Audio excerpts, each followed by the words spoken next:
नमस्कार दोस्तों, कहानी कथा में आपका स्वागत है। आज की कहानी का नाम है ममता।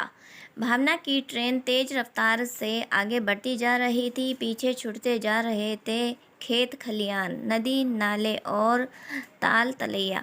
मन अंदर से गुदगुदा रहा था क्योंकि वह बच्चों के साथ 2 वर्षों के बाद अपने मायके जा रही थी। अपने भाई अक्षत की कलाई पर राखी बांधने। गाड़ी की रफ्तार के साथ साथ उसका मन भी पिछली यादों में उलझ गया।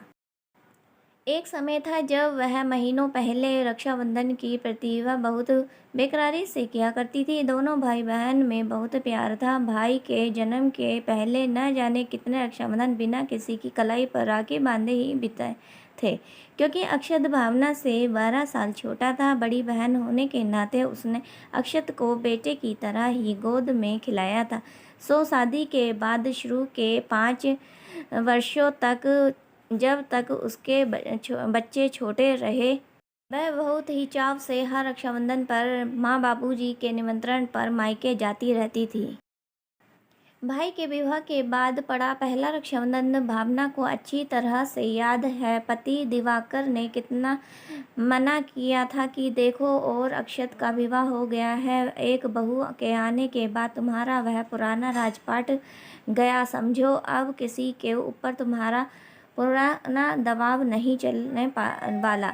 अब तो बस साल भर के महज एक मेहमान की तरह कुछ ही दिन ही मायके में जाया करो, वह भी तब जब भाभी तुम्हें खुद निमंत्रण दे। लेकिन काश तब उसने पति की बात को खिल्ली में न उड़ाकर गंभीरता से लिया होता तो ननंद और भाभी के नाजुक रिश्ते में दिल को छलनी कर देने वाली दरार तो ना पड़ती।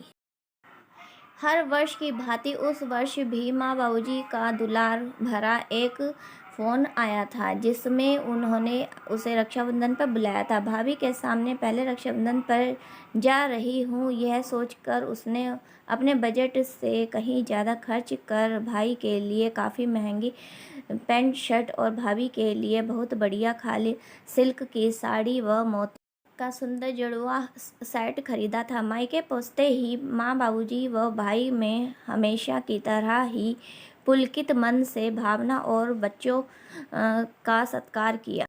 लेकिन जिस चेहरे को अपने स्नेह दुलार ममता के रेशमी जाल में हमेशा के लिए जकड़ने आई थी, ननंद भाभी के रिश्ते को नया रूप देने आई थी।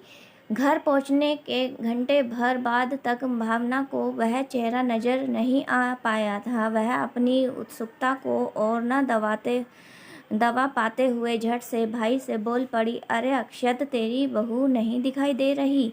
इस बार तो मैं उसी से मिलने और दोस्ती करने आई हूँ, वरना तेरे जीजा तो मुझे आने ही नहीं दे रहे थे। ड्राइंग रूम में बैठे लोग बातें कर रहे थे कि भावना अपनी आदत के अनुसार धड़धड़ाती हुई नई बहू के शयन कक्ष में बिना खटखटाए ही घुस गई।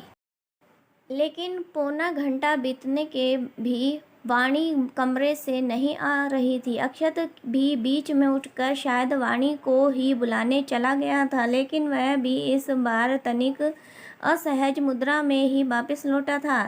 तकरीबन 1 घंटे बाद वाणी अपने कमरे से बाहर आई थी, पूरी तरह से सज धज कर, साड़ी से मेल खाती हुई चूड़ियाँ, बिंदियाँ, यहाँ तक कि गले और कान में के गहने भी उसकी साड़ी से मैच खा रहे थे, जिन्हें देखकर बिना सीधे सोचे समझे वह पूछने की गलती कर बैठी थी, यह क्या वाणी, कहीं जा रही हो क्या, जो इस तरह तैयार होकर आई हो?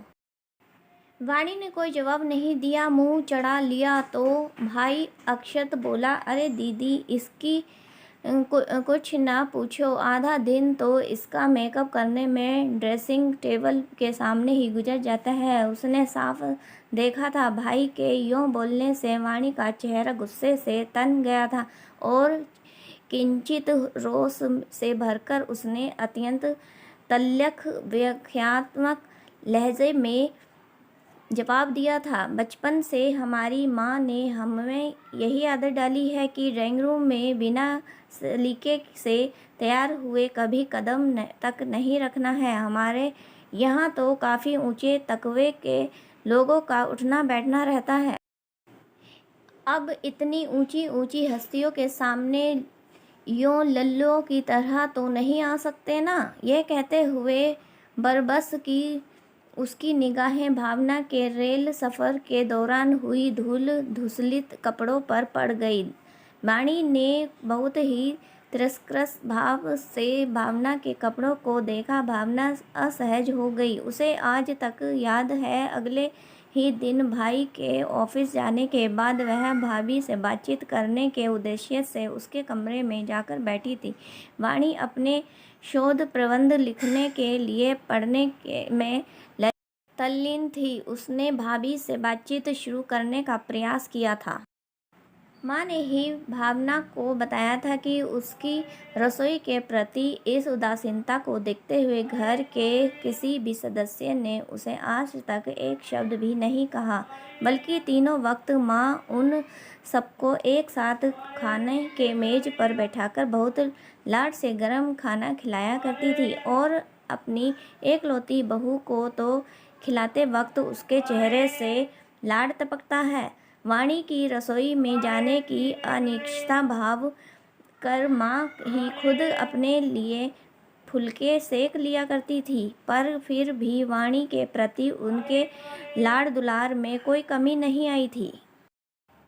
उन सभी का यह मानना था कि नितांत अनजाने घर अनसराय परिवेश से आई एक लड़की को ससुराल के आने के नए परिवेश के रहन सहन आचार विचार अपनाने में बहुत वक्त लगा करता है। इसलिए वे सब यानी कि भावना और माँ अत्यंत धैर्य से वाणी के मन को अपने निश्चल निस्वार्थ प्रेम से अपने परिवार का एक अंतरंग सदस्य बनाने की कोशिश में जुटे हुए थे। लेकिन अपनी तमाम कोशिशों के बाद भी वे वाणी को उसके मौन कवच से बाहर निकालने में स्वयं को असमर्थ पा रहे थे। उन्हीं दिनों घर की आया कुछ दिनों तक नहीं आई थी। भावना ने और माँ ने ही मिलकर घर का सभी काम किए थे। वाणी के कमरे का झाड़ू पोछा व सफाई की भावना करती थी। वाणी और भाई के कपड़े भी घर भर के कपड़ों के साथ भावना ने ही धोए। सुबह शाम की चाय वाणी के कमरे तक पहुंचाना भी भावना ने अपने काम में शुमार कर लिया था। सारा वक्त उसे गंभीरतापूर्वक अपना शोध प्रबंधन लिखने में व्यस्त देख भावना करीने से उसकी थाली सजा उसके कमरे में ही उसे गर्मा गर्म फुल्का खिलाया करती थी। लेकिन न जाने वह लड़की किस मिट्टी की बनी हुई थी। इन सब अपनत्व ममता भरे हाव भाव के बावजूद वाणी भले लगाव की भाषा को समझ नहीं पा रही थी। एक दिन वाणी के कमरे की सफाई करते समय भावना की नज़र उसके गले में पड़ी एक सुंदर नाजुक चैन पर पड़ गई और वह बोल पड़ी, वाणी, यह चैन कब बनवाई तुमने?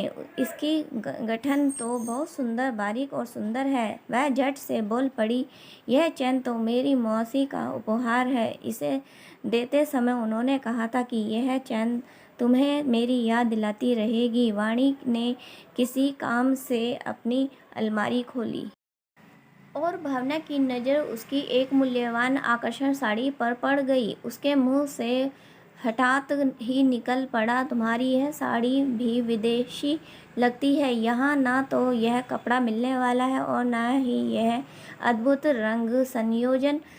भावना की इस टिप्पणी पर वाणी ने कहा था, दीदी, यह विशुद्ध मलमल सिल्क की है। यह मेरी भाभी ने शादी के तोहफे के रूप में दी है, यह कहते हुए कि इन्हें मैं किसी भी हालत में किसी को भेंट न दूं, कोई मांगे तो भी नहीं। वाणी की बातों को सुनकर इस बार भावना के मन में जोरों की घंटी बजी उठी। यह क्या?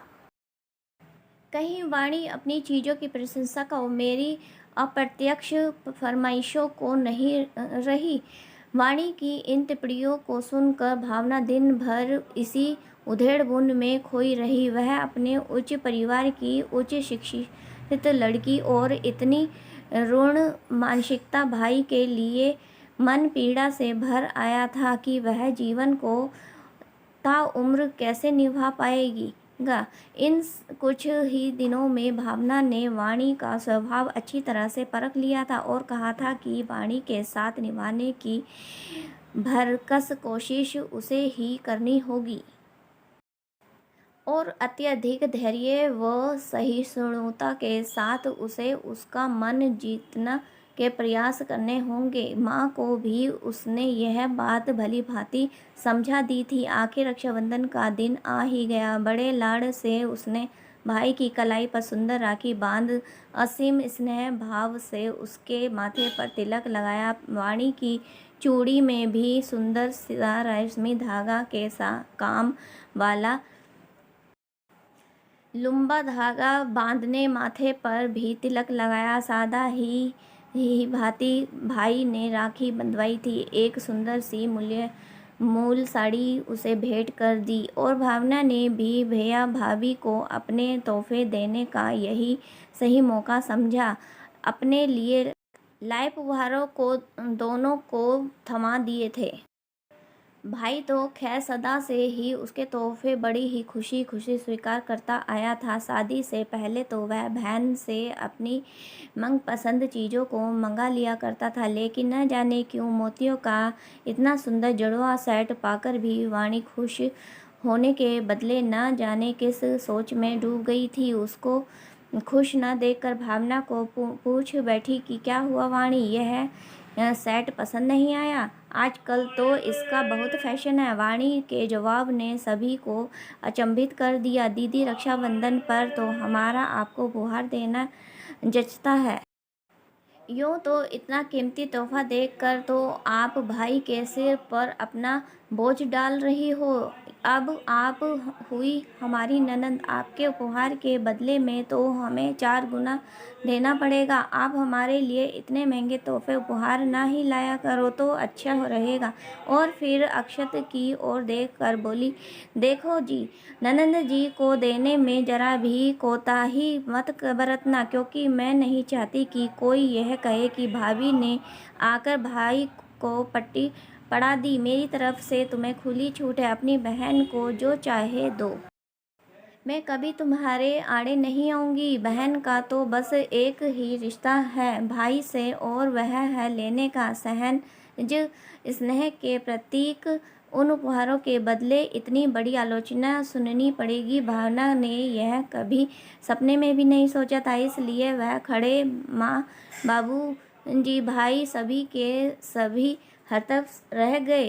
उसी दिन शाम को घर वापस लौटने के लिए उसने अपना सामान बांधना शुरू कर दिया। भाई के कमरे के सामने से गुजरते हुए अनायास ही वाणी को कठोर शब्द कानों में पड़ रहे थे, क्यों जी? यह दीदी क्या हमेशा यूं ही इतने महंगे उपहार दे दे के जाती हैं? फिर तो वापस मैं इन्हें भी इतने महंगे उपहार देने की औकात हो गई। देखो जी, एक बात ध्यान से सुन लेना, मैं अपने मायके से लाई चीज़ों में से एक तिनका भी नहीं देने वाली। इनको जो कुछ भी लेना देना हो उसे तुम्हें अपनी तनख्वाह से ही देना होगा। तभी अक्षत के तीखे स्वर कानों में पड़े थे। यह क्या, तुम दीदी के लाड़ प्यार को लेन देन के तराजू पर तोलने लगी? इस घर में आज तक तो हमने दीदी के इतने प्यार भरे तोहफों को कभी इस दृष्टिकोण से नहीं देखा कि इन्हें देकर दीदी ने अपना बोझ हम पर डाला है। स्नेह भरे इन तोहफों में लिपटी अपन तत्व और प्यार की खुशबू भी पहचानना सीखो। इनसे जुड़ी उनके निश्चल प्यार की अनमोल भावनाओं को पहचानना सीखो। लेन देन में मिलने वाली बेहिसाब खुशियों की सुखद अनुभूतियाँ की पहचान करना सीखो। नहीं तो जीवन भर बस उसकी कीमत के जोड़ घटाव में ही अपना सारा समय जाया करती रहोगी। भाई के मुंह से अपनी ममता का सही मोल आके जाने के सुखद एहसास ने भाभी के कड़वे स्वरों में उमड़ आए आंसू के अनुसार भीतर ही भीतर सुखा डाला था। भाई के विवाह के बाद पड़े पहले रक्षाबंधन की अटूट यादें उसकी स्मृति में हमेशा जीवन के कड़वे अनुभवों में शायद सदैव सबसे ऊपर दर्ज रहेगी। इस बार करीब 2 वर्षों की लंबी अवधि बीत जाने के पर भाई के साथ भाभी के न्योते का भी अनुहार भरा फ़ोन आया तो भावना का मन रक्षाबंधन का त्यौहार वहीं मनाने के लिए मचल उठा था। इसलिए 2 दिनों के संक्षिप्त प्रयास की तैयारी कर वह भाई के घर पहुंच गई थी। वे 2 दिन कितनी जल्दी बीत गए थे, वाणी को पता भी न चला था। हाँ, इस बार यह ज़रूर गनीमत रही थी कि संचित मायके प्रयास को वह किसी खास अप्रिय कड़वे अनुभव की सौगात साथ नहीं लाई। हमेशा की तरह भाई के लिए उसने एक बहुत सुंदर सा स्वेटर खरीदा था, लेकिन पिछली बार के कटु अनुभव से सबक सीख उसने वाणी के लिए कोई भी उपहार महंगा या सस्ता नहीं खरीदा। रक्षाबंधन वाले दिन भाई और भाभी को राखी बांध भाभी को उपहार स्वरूप उसने एक सुंदर और काफ़ी कम कीमत का हल्का सा चांदी का सेट उपहार में दिया था। माँ इस बार घर पर नहीं थी, सो चलते वक्त भाभी ने उसे एक सोने की गिन्नी थमा दी, वह कहते हुए, इस बार आप 2 साल बाद आई हो। जाते वक्त माँ जी यह गिन्नी मुझे आपको देने के लिए कह गई थी। वाणी से विदा लेते वक्त उसके द्वारा भेंट स्वरूप दी गई गिन्नी वाणी की मुट्ठी में होले से सरका दी, यह कहते हुए कि भाभी आजकल हम जरा तंगी में चल रहे हैं, तो कोई खास उपहार आपके लिए नहीं जुटा पाई। मेरी तरफ से यही रखो, मेरी प्यारी भरी सौगात समझ कर। 2 दिनों के संक्षिप्त प्रयास की यादों में डूबते उगते वापसी की यात्रा आंखों ही आंखों में कट गई। तभी शाम को फ़ोन की घंटी घनघनाई थी और फ़ोन पर वाणी की आवाज़ ने भावना को आश्चर्य के सुखद एहसास से चौंका दिया था। दीदी ठीक ठाक पहुंच गई ना? इस बार तो आपका आना बराबर ही रहा। कहीं मायके में भी बस 2 दिनों के लिए आया जाता है? यह दशहरे पर आपको जीजा जी के साथ यहाँ आना है। दीदी प्लीज़ वादा कीजिए कि आप ज़रूर आएंगी। बोलो ना दीदी, आओगी ना? भावना भावुक होते हुए बोली, हाँ रीतू इतने प्यार से बुलाएगी तो मैं ज़रूर आऊँगी। यह भी कभी हो सकता है। अब की बार दशहरे की छुट्टियों में हम ज़रूर आएंगे। टूटे से सूखे एक नए रिश्ते को अपनी ममता के धूप पानी से सींच और बदले हुए में उसे अपनत्व की हरियाली से हरा भरा देख भावना का खोया विश्वास एक बार फिर से निस्वार्थ भाव लहरा उठा। अब भावना को समझ आ चुका था कि मायके में महीने भर के लिए डेरा नहीं डालना जाना है, सिर्फ मेहमान की तरह, वह भी भाभी बुलाए तब। दोस्तों, हमारी कहानी से आपको क्या शिक्षा मिली, कमेंट करके बताएं। धन्यवाद।